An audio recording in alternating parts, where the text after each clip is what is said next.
अभी इससे पहले हमने क्या पढ़ा था कि दो टाइप के होते हैं ऑक्सीन्स, ठीक है। एक क्या था, नेचुरल ऑक्सीन, और एक दूसरा क्या था, आर्टिफिशियल ऑक्सीन, है ना।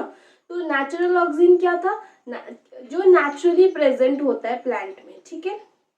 अब देखो मैं थोड़ा डीप में ही जाती हूँ क्योंकि अब क्वेश्चन कहाँ से आए वो समझ में नहीं आता, बट ये जो है ना, ये आपके बुक में है, भले ही एक सेंटेंस में हो, but it is there in your book, so you must know this, okay. तो नेचुरल ऑक्सीजन जो होता है वो दो टाइप के होते हैं, एक होता है इंडोल कंपाउंड, एक होता है non indole compound. Indole compound मतलब इंडोल क्या एक कंपाउंड है, बहुत एक केमिकल है, ठीक है। ये जिस नेचुरल ऑक्सीजन में इंडोल कंपाउंड प्रेजेंट होता है उनको इंडोल कंपाउंड, इंडोल प्रेजेंट होता है उनको इंडोल कंपाउंड बोलते हैं, और जिस नेचुरल ऑक्सीजन में इंडोल प्रेजेंट नहीं होता उसको नॉन इंडोल कंपाउंड बोलते हैं, ठीक है।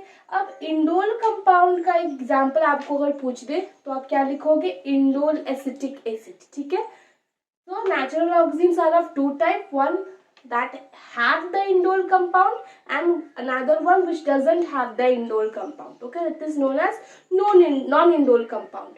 So example of indole compound क्या क्या है, indole acetic acid, और non-indole compound का example क्या है, naphthalene acetic acid. ये कभी कभी ना शॉर्ट फॉर्म वगैरह में भी आ जाए तो आप कंफ्यूज नहीं होना, it is IAA, indole acetic acid, and this one is what, this one is NAA, naphthalene acetic acid, ठीक है। तो ये था नेचुरल ऑक्सीजन के बारे में। आगे बढ़ते हैं आर्टिफिशियल ऑक्सीजन का example.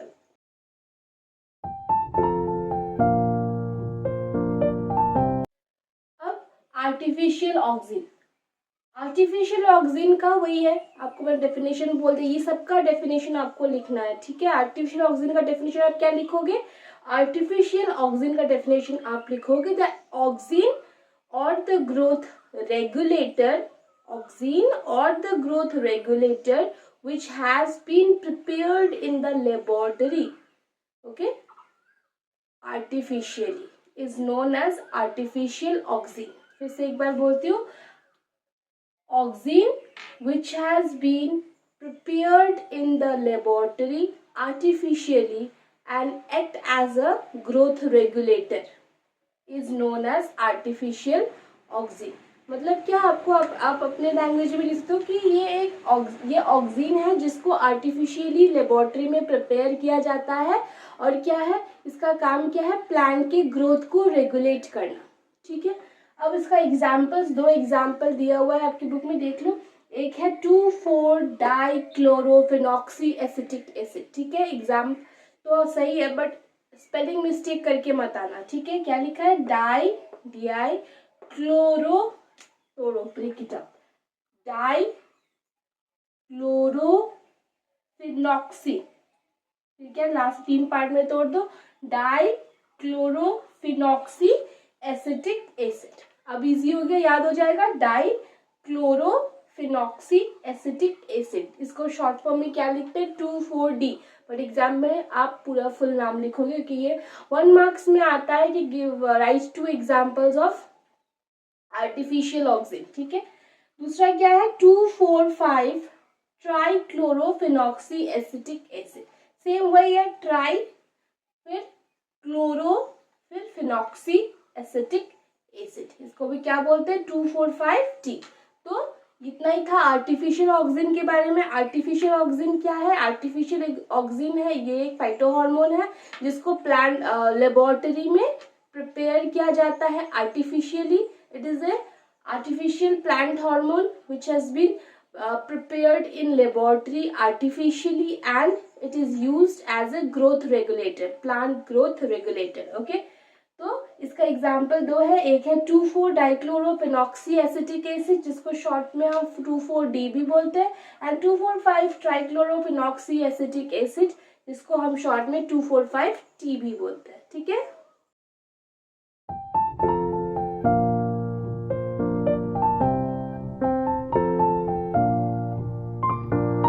Let's do the function part. अब ऑक्सिन का फंक्शन पार्ट है, जो पहला एंड फॉरमोस्ट सबसे इम्पोर्टेंट फंक्शन है वो है एपिकल ग्रोथ।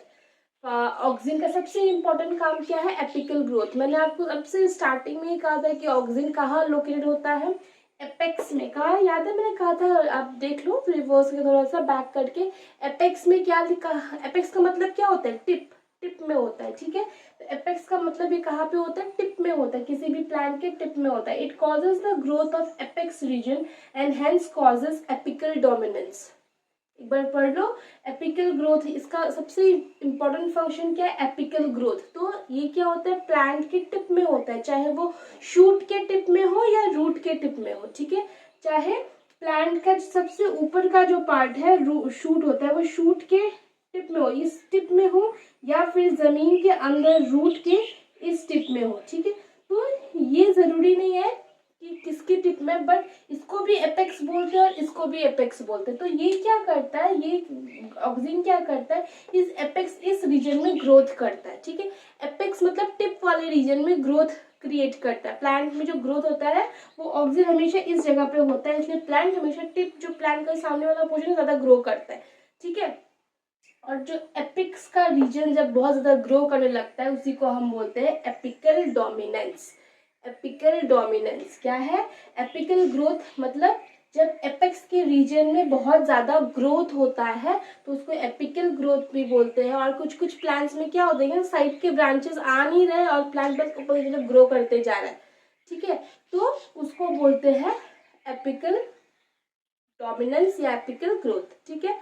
अब कभी कभी क्या होता है, देखा है आपने, शायद हमने, से प्लांट बड़ा हो रहा है, लंबा होता है, हम उसका टिप को ऐसे तोड़ देते हैं। तोड़ने से क्या, साइड से ब्रांचेस ग्रो करने लगते हैं। इसका मतलब क्या, सामने का जो ऑक्सीजन था उसको हमने निकाल के हटा दिया प्लांट के पार्ट से, इसलिए अब साइड के जो ब्रांचेस है वो ग्रो करना शुरू करता है। इसका मतलब क्या, उसका एपेक्स को ही हम निकाल देते हैं जहाँ पे ऑक्सीजन होता है, ताकि प्लांट ऊपर की तरफ ना ग्रो करके साइड से ग्रो करे। समझ में आ रहा है? एपिकल डोमिनेंस मतलब अगर ग्रोथ सिर्फ टिप में हो, चाहे रूट के टिप में हो चाहे शूट के टिप में हो, तो उसको बोलते हैं एपिकल ग्रोथ या एपिकल डोमिनेंस। और ऑक्सीजन का सबसे इंपॉर्टेंट काम क्या है? एपेक्स में ग्रोथ करना, टिप में ग्रोथ करना, ठीक है।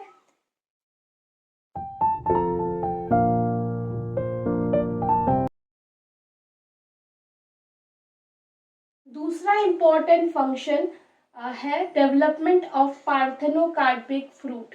दूसरा, ये ऑक्सीजन का दूसरा इंपॉर्टेंट फंक्शन है। क्यों होता है? पार्थेनोकार्पिक फ्रूट क्या होता है पहले वो समझ लो। पार्थेनोकार्पिक फ्रूट मतलब वो फ्रूट जिसमें सीड नहीं होता। कभी कभी देखा पपाया आता है घर पे, उसके अंदर सीड्स नहीं होते, तो उसको बोलते हैं पार्थेनोकार्पिक फ्रूट। टमाटर आता है, उसके अंदर सीड्स नहीं होते। तो ऐसे ऐसे कोई भी फ्रूट हो जिसमें सीड नहीं होता तो उसको पार्थेनोकार्पिक फ्रूट बोलते हैं, ठीक है। तो ये काम किसका होता है? ऑक्सीन का होता है। जब पोलन ग्रेन्स में बहुत एक्सेस अमाउंट में ऑक्सीन डेवलप हो जाता है तो उसकी वजह से क्या होता है? पार्थेनोकार्पिक फ्रूट्स का डेवलपमेंट होता है, ठीक है। पार्थेनोकार्पिक फ्रूट्स, ये है दूसरा function, development of parthenocarpic fruit. Oxygen causes the development of seedless fruit. Parthenocarpic fruit को ही सीडलेस फ्रूट बोलते हैं, ठीक है।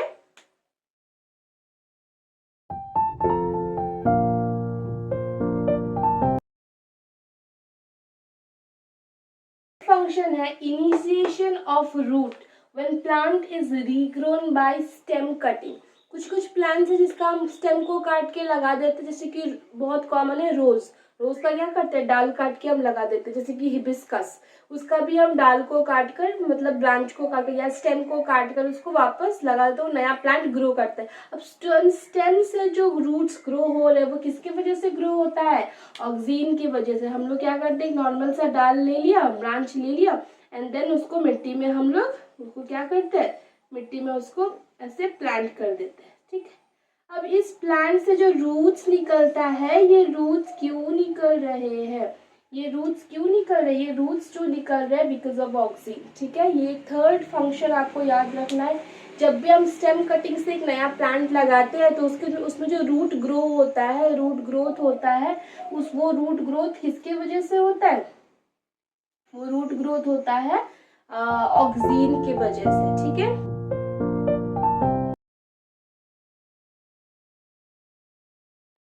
Fourth function, auxin act as weedicide by killing dicotyledonous plant. एक ऑक्सीन किस तरह भी काम करते हैं, वीडिसाइड जैसा। वीडिसाइड वीड्स आपने क्लास 7-8 में ही पढ़ा था। वीडिसाइड्स क्या होता है, वीड्स क्या होता है, वीड्स होता है जो अनवांटेड प्लांट जो ग्रो करता है किसी भी फील्ड में, क्रॉप फील्ड में, किसी भी खेत में। जब आप किसी कोई भी खेत कर रहे हो उस पर अनवांटेड छोटे छोटे प्लांट्स ग्रो करते हैं, उनको वीड्स बोलते हैं। जो क्या करता है, जो बड़े जो आप क्रॉप लगाए हो उसके न्यूट्रिशन को वो अब्जॉर्ब कर लेता है। तो वो अनवांटेड है, वो उसके न्यूट्रिशन को अगर अब्जॉर्ब कर रहा है ऑब्वियसली वो प्लांट को कमजोर कर रहा है, तो वो अनवांटेड है। वैसे को क्या बोलते हैं, वीड्स बोलते हैं। और ये ऑक्सीन क्या करता है, वैसे वीड्स को मार देता है।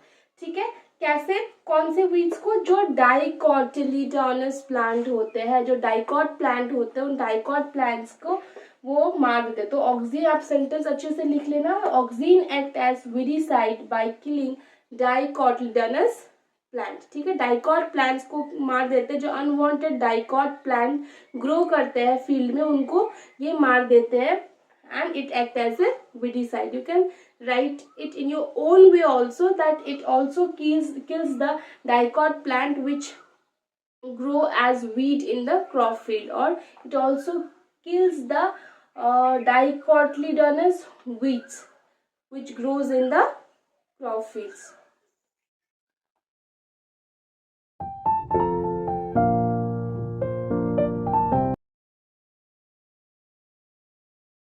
Last and fifth function. ठीक है, fifth function and last function of auxin जो हम करेंगे वो क्या है, auxin initiate cell division. If you can understand my writing please do listen to my words. Auxin initiate cell division in the site of wounded tissue and causes healing. Auxin initiate cell division. Auxin क्या करता है, cell division को initiate करता है, शुरू करता है। क्या करता है, ये सेल डिवीजन करता है।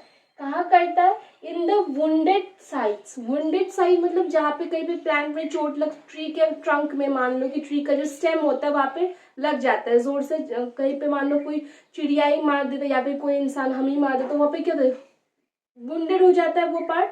अब वो वुंडेड पार्ट हील कैसे होगा, वहाँ पे सेल डिवीजन, वहाँ पे जो सेल्स है वो डिस्ट्रॉय हो जाते हैं, तो वहाँ के सेल को फिर से रीग्रो करना होगा, तभी वो हील हो पाएगा। तो ये रीग्रो करना, हील करना, ये सब कौन करवाता है, ये करवाता है ऑक्सीन। ठीक है, तो प्लांट का कोई भी वुंडेड पार्ट हो, कोई भी वुंडेड साइट हो जहाँ पर, वहां पर सेल डिवीजन कौन करता है, सेल डिवीजन करता है ऑक्सीन। और सेल डिवीजन करके उस साइट को कौन हील करता है, हील करता है। क्या करता है, उस साइट को, जो वुंडेड साइट है उसको वो हील करता है, कौन, auxin. So the sentence is auxin initiate cell division. कैसे हील करता है, वहां के सेल्स में वो सेल डिवीजन करता है और न्यू सेल को ग्रो करता है। ठीक है, तो वहां पर जो भी वुंड है वो अपने आप हील होने लगता है। So auxin initiate cell division in the site of wounded tissue and causes healing in the plants. Okay, so that is all for auxin. Next video में we'll study about gibberellin and बोली वो छोटे छोटे होंगे, कुछ ज़्यादा बड़ा नहीं होगा, बस उसके बाद हम हार्मोन्स, एनिमल हार्मोन्स कर लेंगे। ठीक है।